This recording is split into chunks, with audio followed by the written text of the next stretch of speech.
বউভাতের পরদিন সকাল সকাল উঠে পড়ল রিনি। সুগত ঘুমাচ্ছে। স্নান করে বাইরে বেরিয়েই দেখে রান্নাঘরে দিদিয়া চা করছে। কাছে গিয়ে দাঁড়ালো রিনি। উঠেছ? খুব ভালো। বউ মানুষদের নির্লজ্জের মতো দেরি করে ওঠা এ বাড়িতে চলে না। চল এবার চায়ের কাপ আর ট্রেটা নিয়ে ডাইনিংয়ে। বাবা উঠে পড়েছেন, চা দিতে হবে। আর হ্যাঁ, কাল বেশি রাত পর্যন্ত জাগনি তো? ভাবলুর শরীর খারাপ হবে বেশি রাত করলে। যা ধকল গেল কটা দিন। আবার তো কদিন পর থেকেই ওর অফিস। ডাইনিংয়ে গিয়ে রিনি দেখে শ্বশুরমশাই খবরের কাগজ নিয়ে বসে আছেন। রিনি ওকে চা দিতেই বলে উঠলেন, এ কি বৌমা, এত তাড়াতাড়ি উঠে পড়েছ? হ্যাঁ বাবা, আমিই বলেছি, ঘরের বউ বেশিক্ষণ ঘুমিয়ে থাকলে ঘরের লক্ষ্মী স্ত্রী থাকে না। তোর সবটাতেই বাড়াবাড়ি শিপু। সবে তো বিয়ে হলো ওদের, ঘর সংসার তো পড়ে আছে সারা জীবন। বাবা তুমি চুপ করো। ঘর সংসারের কি বোঝো তুমি? মা যতদিন ছিল সব সামলেছে, তারপর আমি। সব দিক না দেখলে এ সংসার ভেসে যাবে। ঠিক আছে, তাও বৌমাকে কটা দিন একটু সংসারে জড়াস না। তুমি ঘরে যাও বৌমা। ভাবলু উঠেছে কিনা দেখো। আর এত ভোর ভোর না উঠলেও চলবে। মানে ঘরে যাবে কি? রান্নাঘরে সব বুঝে নিক, আমি আর কত করব? বুঝবে, কটা দিন যেতে দে, দিরাগমন সেরে আসুক। এখনই কেন করছিস এমন? বৌমা যাও তুমি ঘরে। রিনি চুপ করে দাঁড়িয়ে থাকে, কি করবে বুঝে পায় না। কাগজ থেকেই বাবা সম্বন্ধ ঠিক করেছিলেন। শাশুড়ি মানেই রিটায়ার শ্বশুর আর এক অবিবাহিত ননদ, যে ভাইকে বড় করতে গিয়ে বিয়ে করেনি। ছিমছাম পরিবার, কিন্তু এ বাড়িতে পা দিতেই বুঝে গেছে বাবলুর চেয়ে 11 বছরের বড় ওই ননদই এ বাড়ির সর্বে সর্বা। ভাইটিকে তিনি ছোট ছেলের মতো আগলে রাখতে ভালোবাসেন। কাল রাত্রিতে তিনি শুয়েছিলেন রিনির সঙ্গে। সারা রাত বলে গেছেন কিভাবে বাবলুকে তিনি বড় করেছেন। মা মারা যাওয়ার পর বাবলুকে তিনি আগলে রেখেছেন বুক দিয়ে, তাই নিজে বিয়েও করেননি। বাবলুর সামান্য জ্বর হলে তিনি কত অস্থির হয়ে যান। বাবলু তার হাতে ছাড়া আর কারোর হাতে রান্না খায় না।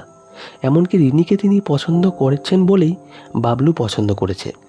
তার কথায় বাবলুর বেদবাক্য। আর বিয়ে হয়েছে বলেই যেন এখনই সংসার বাড়ানোর কোনো ইচ্ছে যেন না থাকে রিনির। বাবলু তো নিজেই এখনও কত ছোট, ওর উপর নিজের সন্তান হলে দায়িত্ব নিতে হিমশিম খেয়ে যাবে। তার চেয়ে তিনিই বলে দেবেন কবে ওদের সংসার বাড়ানো উচিত। তাই রিনি যেন একটু সামলে থাকে, বাবলুকে প্রলোভন না দেয়। আর সামনে সুবচনের কথা আছে, তার আগে যেন ওদের মধ্যে কোনো সম্পর্ক না হয়। এ বাড়ির তাই নিয়ম। বৌভাতের দিন ঘরে যাওয়ার আগেও কানে কানে এই এক মন্ত্র জপতে লাগলেন, কোনোভাবে যেন সম্পর্ক না হয় ওদের মধ্যে। সুবচনের আগে এসব এ বাড়িতে মানা। সুগত অবশ্য ওকে একটা আংটি পরিয়ে দিয়ে শুভরাত্রি বলে ঘুমিয়ে পড়েছিল। অসহ্য রাখছিল রিনি, বড় অপমানিত বোধ করছিল। কিন্তু নতুন বউ আগ বাড়িয়ে কথা বলাটা অশোভন লেগেছিল ওর কাছে। সারা রাত ঘুমোয়নি। যে কজন আত্মীয় দূর থেকে এসেছিলেন ফিরবার তোড়জোড় শুরু করলেন। সবার সঙ্গেই হাসি মুখে কথা বলল রিনি। বিকেলের মধ্যেই বাড়ি ফাঁকা। সেই রাতেও ওই এক গল্প। ননদ বলে দিলেন পই পই করে, লোভ সংবরণ করে থেকো, তাতে তোমারই মঙ্গল। সুগত সেদিন রাতে অন্য মানুষ। বলল আগের দিন ও খুব টায়ার্ড ছিল বলে রিনির সঙ্গে কথাও বলতে পারেনি ভালো করে। তার চেয়ে বড় কথা, দিদি পাশের বারান্দায় বসেছিল সারা রাত, তাই ইচ্ছে করেই ও চুপচাপ ঘুমিয়ে পড়েছিল। রিনি কিছু বলতে যাবে, হঠাৎ দরজায় টকটক করে আওয়াজ। দিদির গলা ভেসে আসে, ঘুমোসনি এখনো? সুগত বলে ওঠে, হ্যাঁ দিদিয়া, তুমি যাও, আমি ঘুমোচ্ছি। রিনি রাগ করে পাশ ফিরে শুয়ে পড়ল। সুগতও তাই করল। রাতে সন্দেহ হওয়াতে আস্তে করে পা টিপে টিপে দরজা খোলে রিনি। যা ভেবেছিল ঠিক তাই। বাইরের মেঝেতে শুয়ে আছে শিপ্রা। কিছু না বলে মোবাইলে একটা ফটো তুলে রাখেও। পরদিন ভোরে টকটক করে আওয়াজ দরজায়। রিনি ধর্মর করে উঠে দেখে 5:30 বাজে। স্নান করে ঘরের বাইরে আসে ও। রান্নাঘর থেকে শিপ্রা বলে ওঠেন, আজ যে দেরি হলো উঠতে, কাল অনেক রাত পর্যন্ত জেগেছিলি বোধ হয়। শ্বশুরমশাইয়ের কানে গেল কথাটা। বলে উঠলেন, কি হচ্ছে শিপু, বারণ করেছি না ওদের ব্যাপারে কথা বলতে? তুমি চুপ করো বাবা। রাত জেগে বাবলুর শরীর খারাপ হলে এরপর সামলাবে কে? রিনি কি জানবে বাবলুর ব্যাপারে? 2 দিন হলো এসেছে। রিনি থমথমে মুখ করে থাকে সারাদিন। সুগতকে অসহ্য লাগে। নতুন বর, কেমন হাদার মতন ব্যবহার। দিদিটাকে কিছু বলছে না, এদিকে নিজেও মুখ খুলতে পারছে না। সদ্য বিয়ের পর একটু চুপচাপ থাকতে হয় বলে দিয়েছে মা, তবে চুপ করেও থাকবে না, একটা উপায় বার করবেই। পরদিন বিকেলে ওরা যাবে দিরাগমনে। শিবরা একই মন্ত্র জপতে লাগলেন দিদির কানের কাছে। বাপের বাড়ি পৌঁছাও নিস্তার নেই, ফোনের পর ফোন। এবার সৌগত ফোনের সুইচ অফ করে রাখে। দিরাগমন থেকে ফিরলে শুভচুনির তোড়জোড় শুরু করে শিবরা। এর মধ্যে জিজ্ঞাসা করে নেয় ওরা নিজেদের সামনে রেখেছিল কিনা। লজ্জা আর ঘেন্নায় মুখ লাল হয়ে যায় রিনির। রাতে ঘুমোতে যাওয়ার সময় রিনি বলে ওঠে, দিদিয়া আপনি চলুন আমাদের সঙ্গে ঘুমোতে। কি ফালতু কথা বলছো রিনি? ঠিকই বলছি, আপনি ঠিক করে দেবেন আমরা কতক্ষণ জেগে গল্প করব। আজ তো সব বাধা শেষ, পুজো হয়ে গেল। এরপর আপনার ভাইকে কোন ছুতোয় আটকাবো বলুন? আর আপনি বা আমাদের দরজার বাইরে শুয়ে রাত কাটাবেন কতদিন?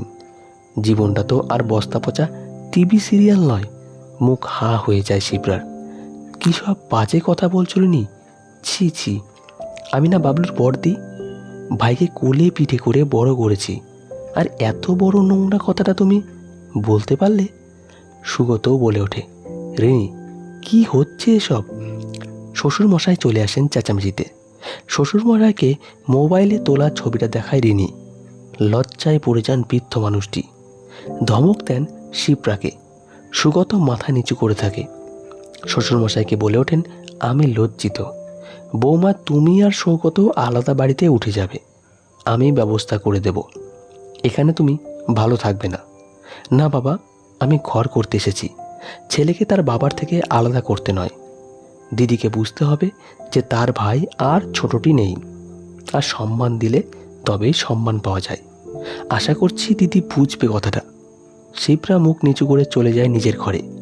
আর বাড়াবাড়ি করেনি, তবে ছোটোখাটো অশান্তি মনোমালিন্য তো লেগেই ছিল। ইচ্ছে করে সুগত আর রিনির মধ্যে অনেক ছুতনতা করে ঝগড়া বাঁধিয়েছে। নিজে না খেয়ে কাটিয়েছে অনেক রাত। তখন রিনিকেই আমার ধমক দিয়ে খাওয়াতে হয়েছে ওকে। তবে হ্যাঁ, রিনির একটি ফুটফুটে মেয়ে হবার পর শিবরা তাকে নিয়েই মেতে আছে এখন। রিনি আর সুগতর ব্যাপারে খুব একটা আর মাথা ঘামায় না। ভাইজি এখন তার চোখের মণি। তো বন্ধুরা, আজকের গল্পটি এই পর্যন্তই। গল্পটি ভালো লাগলে অবশ্যই লাইক করবেন। ধন্যবাদ সকলকে।